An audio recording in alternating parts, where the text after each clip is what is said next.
actor and now director Diego Luna. I'm sure many of the people out there who are listening right now have seen Diego in a number of movies.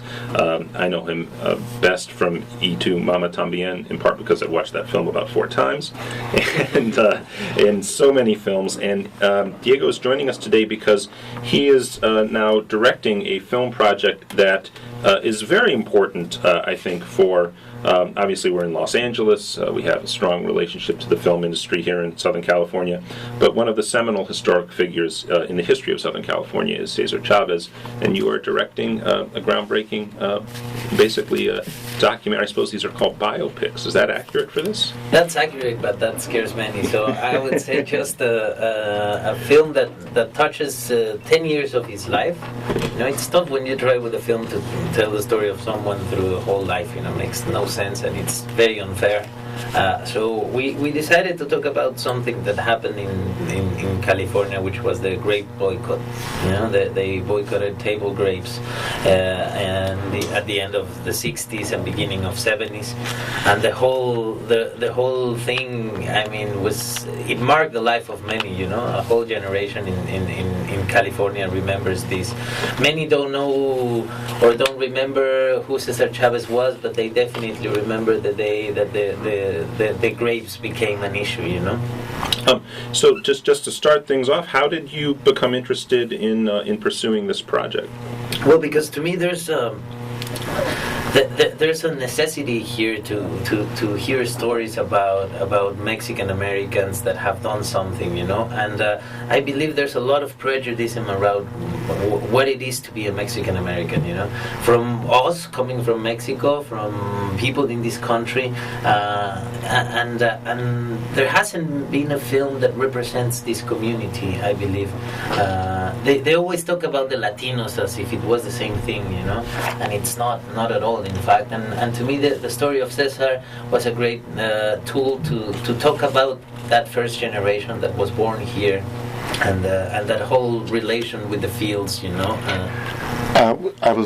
This is Mark Torres. Welcome, Diego. I wanted to ask you about how authentic you wanted to make the film.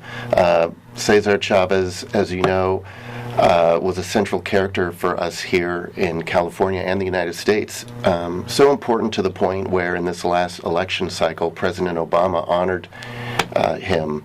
And it seems like the Latino population has coalesced in a way that it's influencing national politics in a way that is even affecting immigration policy, all rooted in a lot of the work that Cesar Chavez did with the United Farm Workers.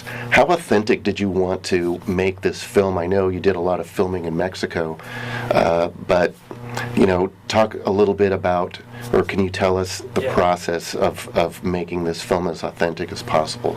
Well, the first thing from what you were saying is that I believe today there's a need of someone like Cesar Chavez in the 70s, you know. I believe back then the community, what he showed the community and what he showed and what happened with that union is that they raised their voices, you know, they got together, they realized they had a power. If they all agreed to fight for one thing, they might get it, you know. And a community that was forgotten and invisible to a country suddenly had a voice, had a presence, and impact not just the States but also Europe. I mean, the news were everywhere. He was the man of the year in the Time magazine. He was huge, you know, and coming from this community that no one was expecting even to complain. So my point is, today there is that strength. Today, I mean, a politician needs the support of this community in order to get somewhere, you know. So knowing this, you have it comes out with a responsibility, you know, because if you do have that chance, then you have to do something with it. And for me, the film today needs to be out to kind of inspire all those that have some connection with Latin America to realize how important they are to this country today. And yeah, then the whole thing about being as authentic as possible is, it's true. It's something that haunted me, and it's still haunting me every night. Because I'm talking about real people, and they have families, or they're here, or they have families, and it's an event that many remember. So yeah, we did a strong research. We worked closely with the family also. We interviewed them all, and we tried. At the end, it's got to be my point of view, and that's filmmaking. It's not a documentary. And even documentaries always have to go through the point of view of someone. So it's not. They'll have to go to the books, to find the little piece of history if that's what they're looking for. What I try to do also is a film that you can watch from beginning to end, knowing or not knowing anything about the issue, and enjoy the ride. It's about simple things, love. It's about family. It's about commitment. It's about sacrifice. We're speaking with Diego Luna, international man of mystery, actor, producer, filmmaker, maybe the authentic, most interesting man in the world. Oh my God! and I just wanted to ask you really quickly: is it possible to tell a story of Cesar Chavez without talking about Dolores Huerta? Together they formed the United Farm Workers, and she's around today and a real amazing person. Did you get a chance to speak with her? Yeah, well, the definitely Dolores is a big part of the film and a big part of the movement, and a great example on what you can do with your life if you want to change something. She's amazing, and we spoke to her. We were in contact with her. Her character is played by Rosario Dawson, and Rosario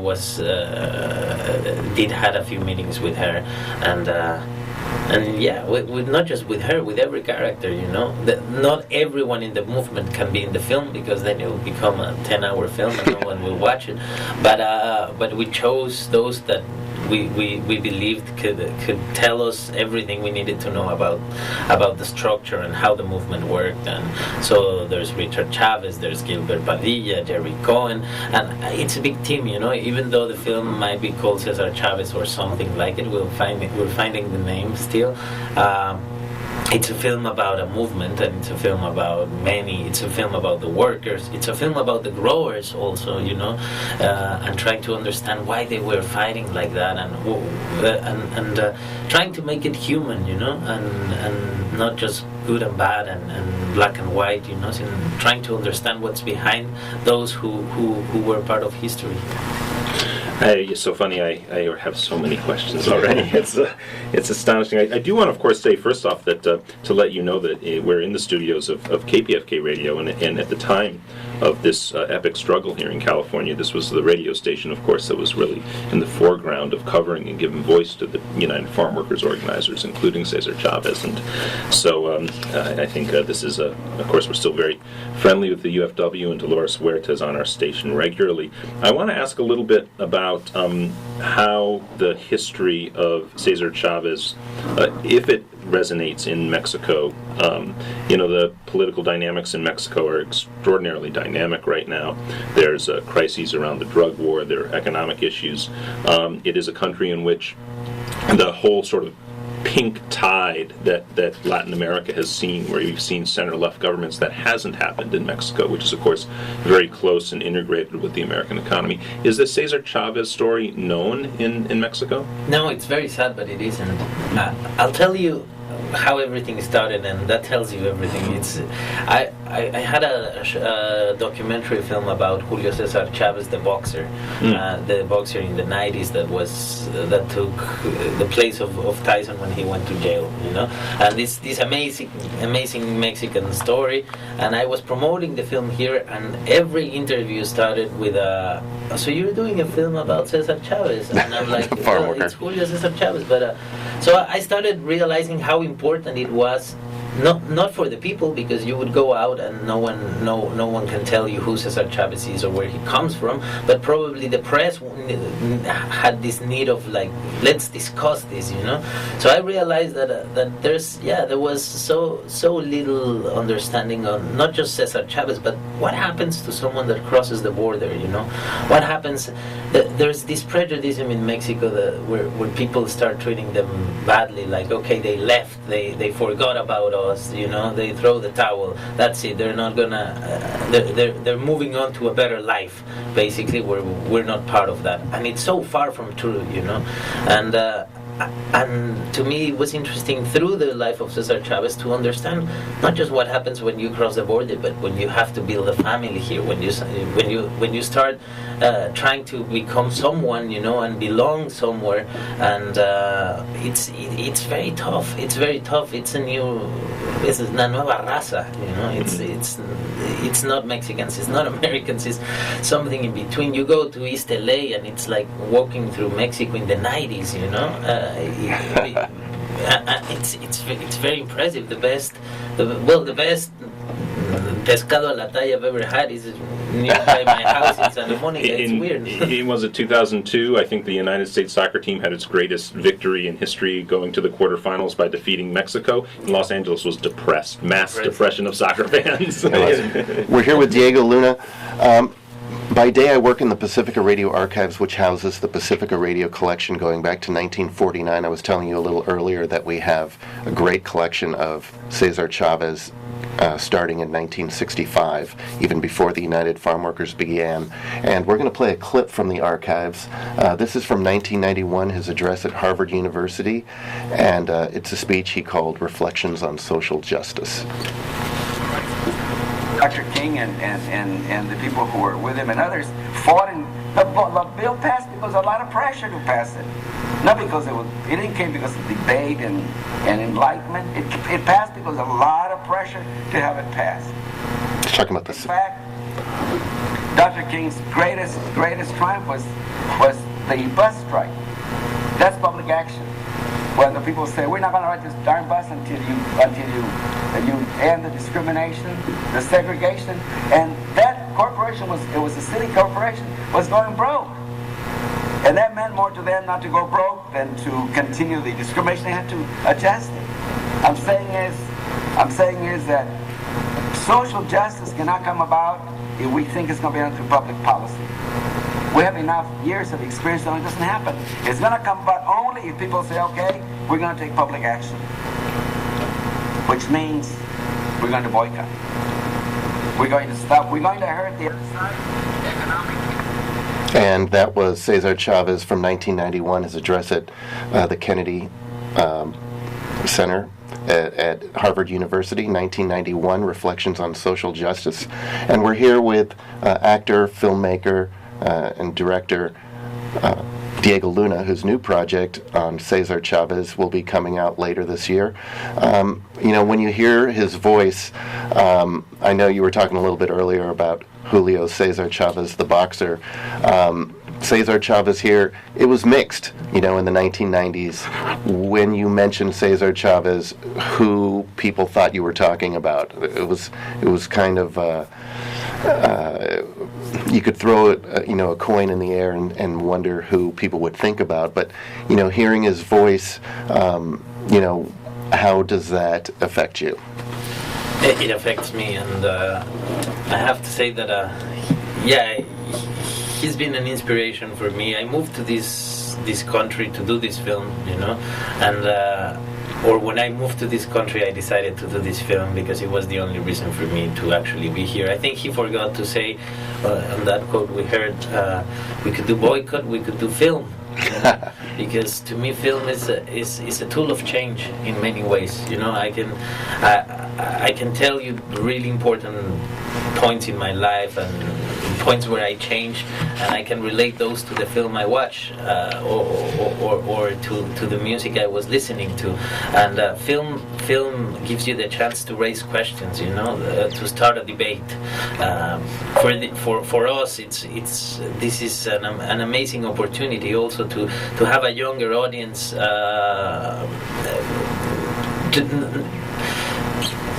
I'm gonna say it easily. To probably after you watch this film, you're gonna go sit down in a table and ask yourself, where does this come from? You know, this thing I'm eating, where does it come from? What had to happen for this to get to my table? You know, and if that happens, we did amazing, you know, because that's what Cesar always wanted it. Cesar wanted it not to be invisible, you know, to belong to a country that needed them but wasn't ready to accept them. And today it's even worse, you know. Today this whole thing is even worse. There is a double moral in this country, where the country lives from all these undocumented people working in the fields, in many jobs that no one wants to talk about, you know, and no one wants to recognize. And it's ridiculous, you know, how this needs to stop.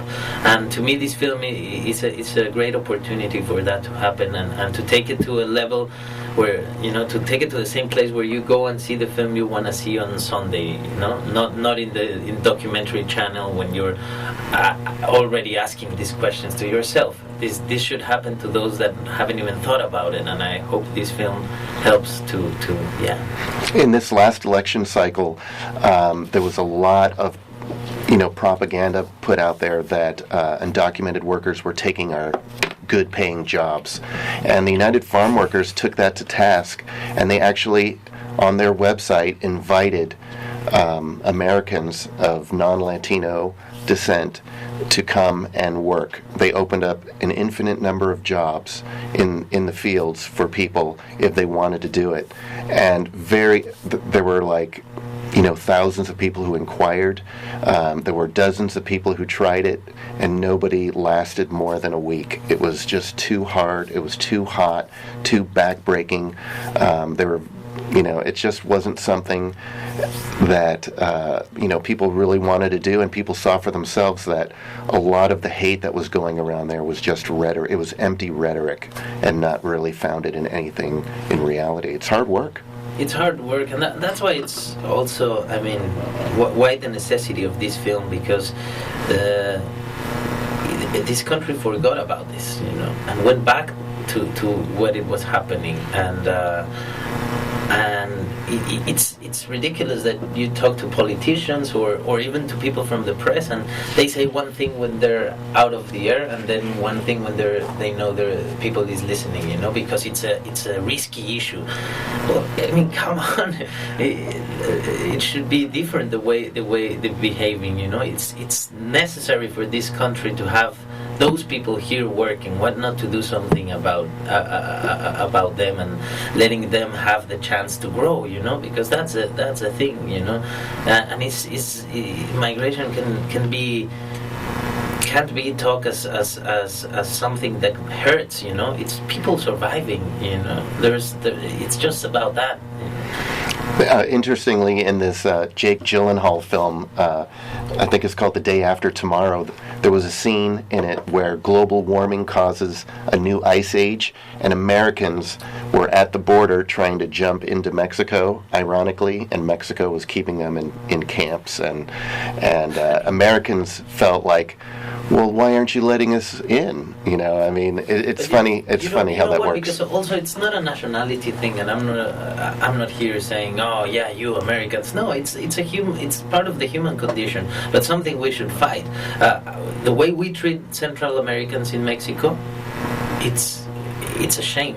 For all of, when you read the cases, the amount of violence, of corruption they have to face, the abuses they have to go through, just on the way to get to the States, they come with something and they leave with nothing.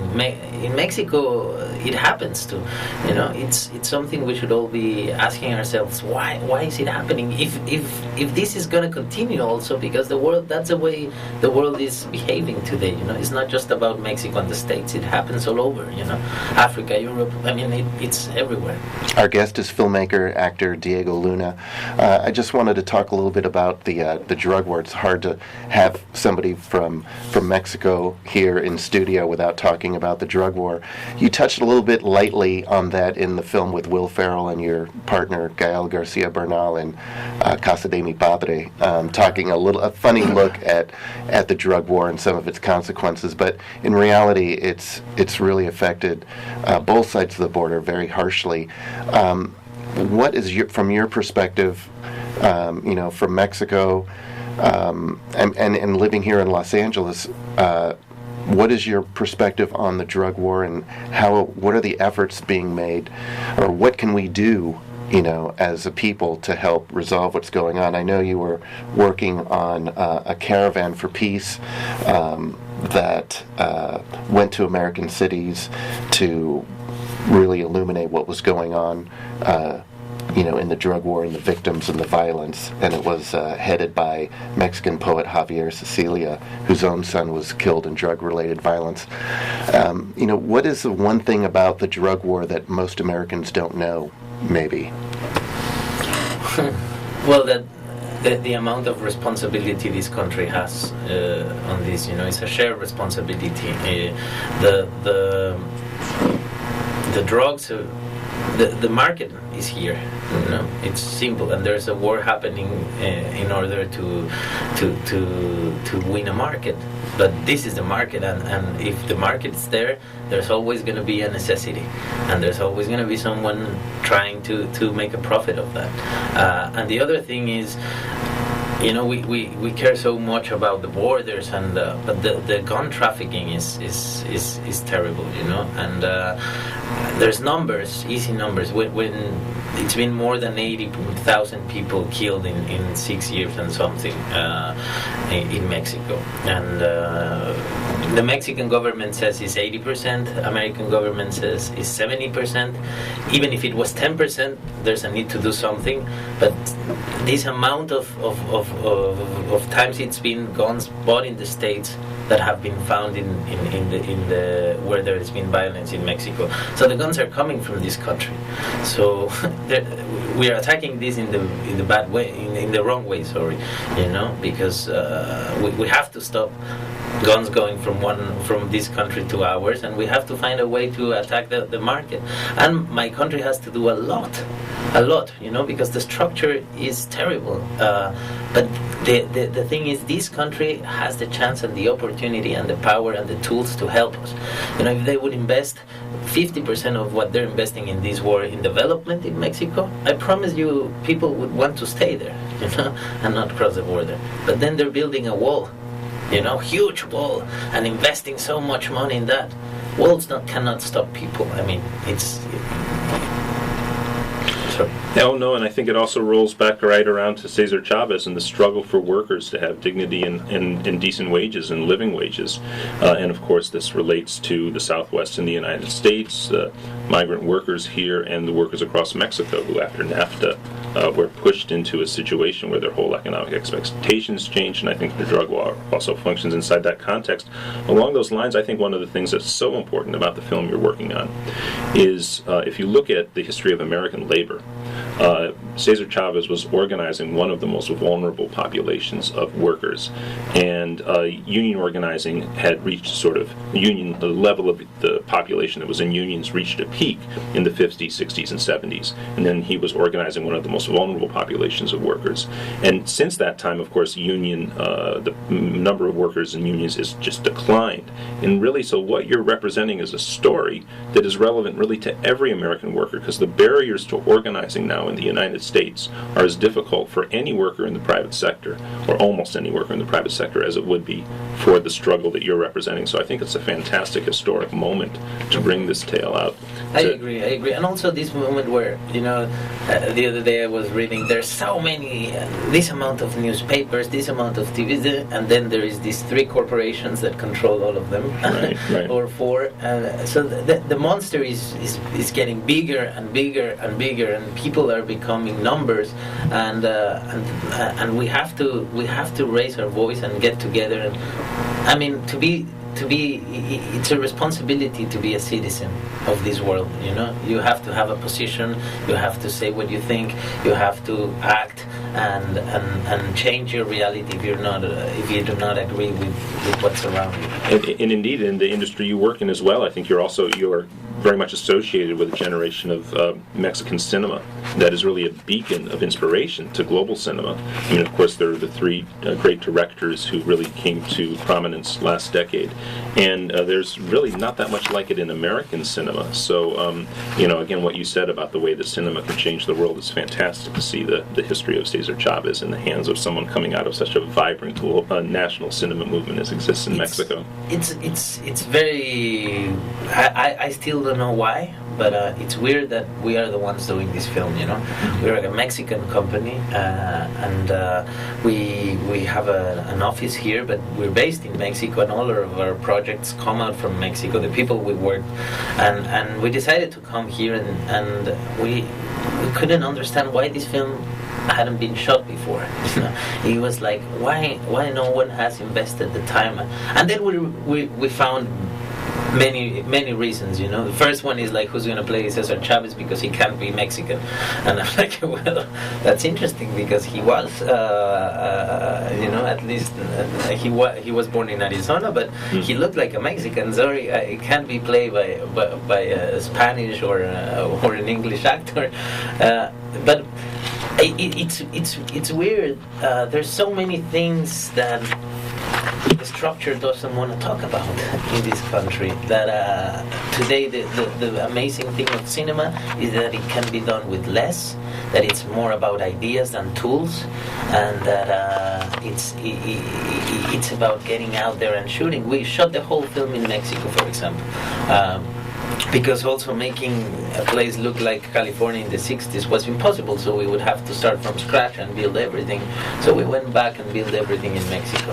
And it's interesting that his film was shot in Mexico. You know, it's interesting that his film was shot where his parents were from.